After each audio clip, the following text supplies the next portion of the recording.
Hey everyone, welcome back to Aradhana Convent School's online study portal.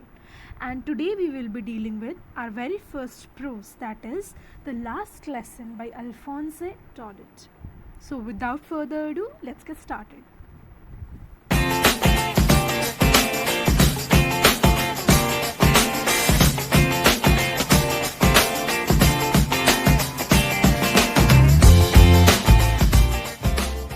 Alphonse Daudet was a French novelist and short story writer. The story is narrated by a French boy, Franz. He is lazy but sensitive and likes to play. He dislikes studying French and hates his teacher M. Hamel.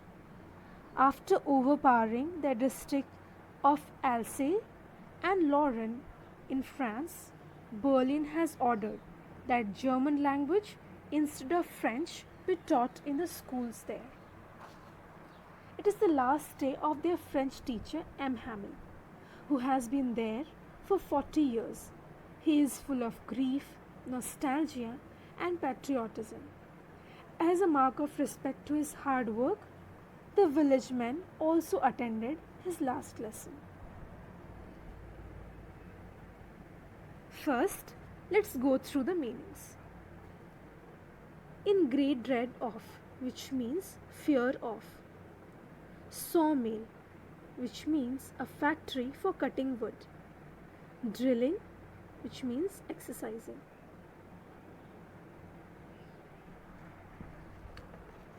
I started for school very late that morning and was in great dread of scolding, especially because M. Hamel had said that he would question us on participles, and I did not know the first word about them. The narrator of the story, that is Franz, was scared as he was late for school. Also, as their teacher M. Hamel had announced the previous day that he would test them on the topic of participles, and Franz did not know anything at all. He was more scared of being scolded.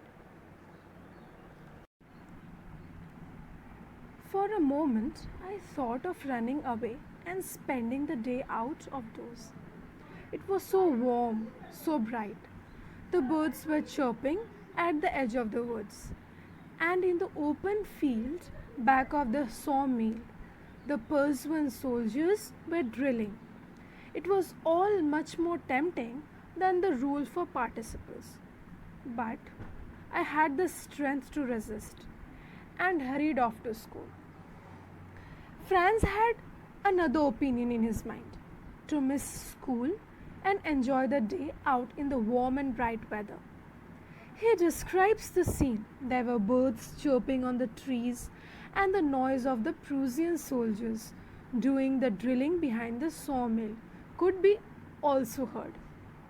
The scene outside was more attractive than the school, but Franz controlled the temptation and chose to attend school.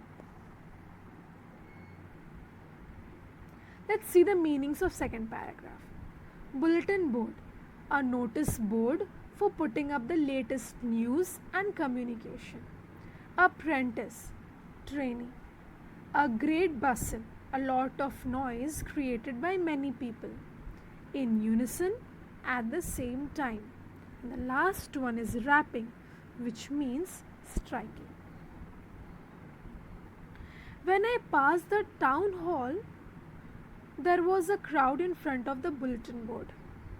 For the last 2 years, all our bad news had come from there. The lost battles, the draft, the orders of the commanding officer, and I thought to myself without stopping, what can be the matter now?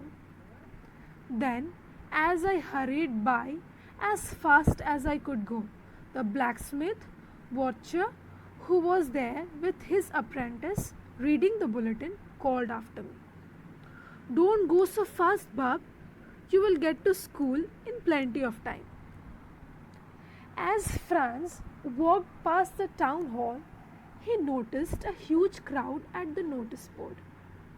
The war with Prussia had begun 2.5 years ago. And since then, all the bad news, like losing the war, occupation of Alsace and Lorraine by the enemy, that is Prussia, etc., had been communicated to the people through this bulletin board.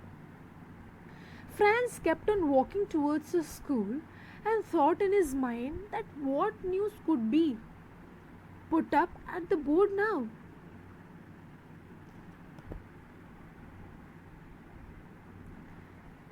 Next, counted on, which means depended upon. Commotion, noise, and confusion. Blushed. Face turned red in color due to shame.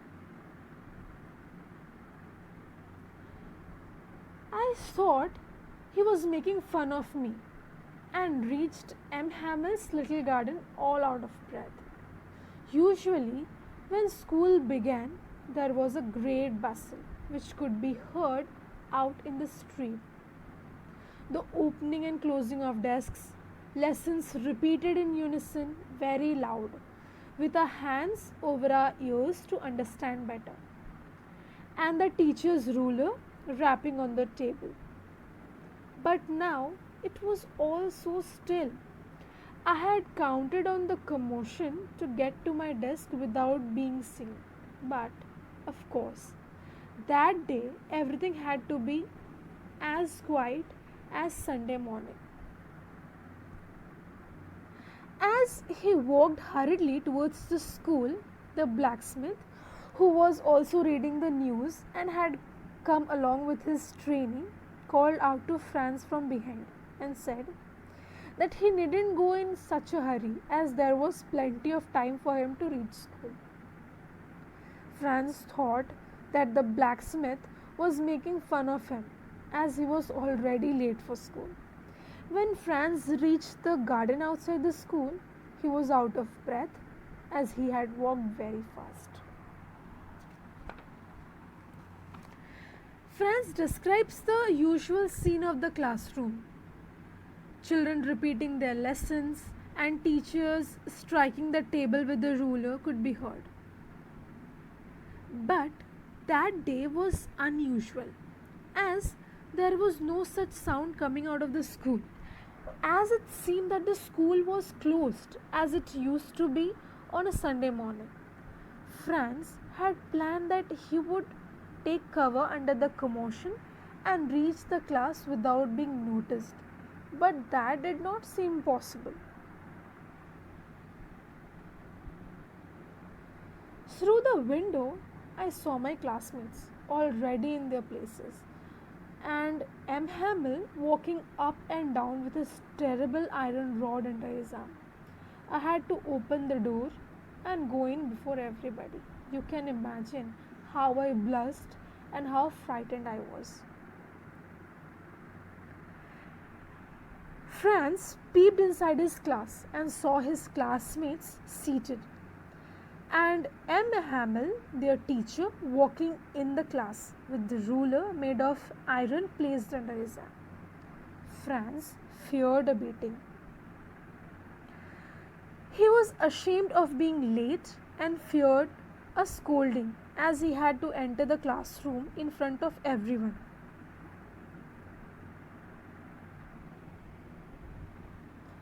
But nothing happened. M. Hamel saw me and said very kindly, "Go to your place quickly, little Franz. We were beginning without you." I jumped over the bench and sat down at my desk.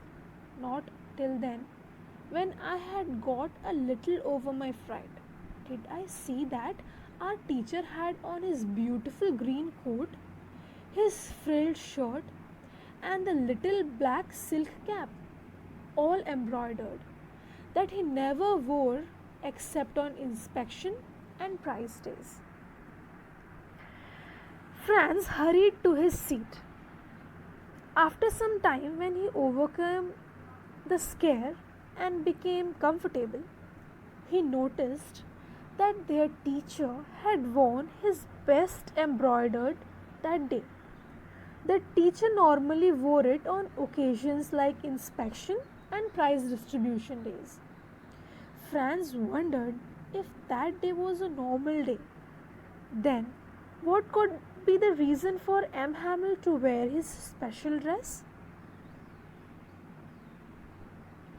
Now you can see on your screen this is a three-cornered hat which you will come across while we will go through the text.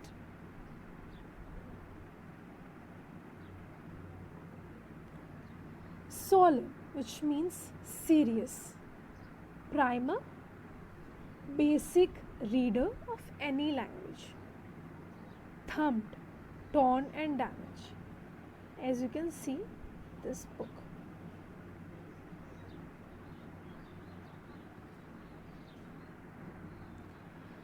Besides, the whole school seemed so strange and solemn. But the thing that surprised me most was to see on the back benches that were always empty the village people sitting quietly like ourselves. Old Hauser with his three-cornered hat, the former mayor, the former postmaster, and several others besides. Everybody looked sad, and Hauser had bought an old primer, thumbed at the edges, and he held it open on his knees with his great spectacles lying across the pages. Franz felt that the atmosphere in the school was unusual and serious. To add to it, the last benches of the classroom were occupied by the senior village men. Hauser, who was wearing his three-cornered hat, the retired mayor, postmaster, and all other people. They all looked sad. Hauser had brought his reader, which was old and torn. He had opened it, kept it on his knees, and had placed his spectacles on it. Grave, which means serious. Thundercap, which means used in comparison to refer to something startling or unexpected. Wretches, here it refers to an unfortunate happening. Let's go through your context. While I was wondering about it all, M. Hamel mounted his chair and, in the same grave and gentle tone which he had used to me, said, "My children, this is the last lesson I shall give you. The order has come from Berlin to teach only German in the schools of Alsace and Lorraine. The new master comes tomorrow. This is your last French lesson. I want you to be very attentive." Franz was confused and could not figure out what was happening that day. Just then, M. Hamel told them that it was their last lesson in French, as the Prussians in Berlin had ordered that French language would no longer be taught in the schools of Alsace and Lorraine, and that German language be taught instead. The German teacher would arrive the next day, and as this was the last lesson in French, he wanted them to pay attention. What a thunderclap these words were to me. Franz was shocked to know that he could not learn French any longer. And now he knew the latest news that had been put up at the bulletin board of the town hall. Oh, the wretches! That was what they had put up at the town hall. My last French lesson. Why, I hardly knew how to write. I should never learn anymore. I should stop there. Then, oh, How sorry I was, not for learning my lessons, for seeking birds' eggs or going sliding on the Sar. Franz regretted for not being serious towards studies and for wasting his time in hunting birds' eggs and playing in the Sar River. Now let's go through the meaning.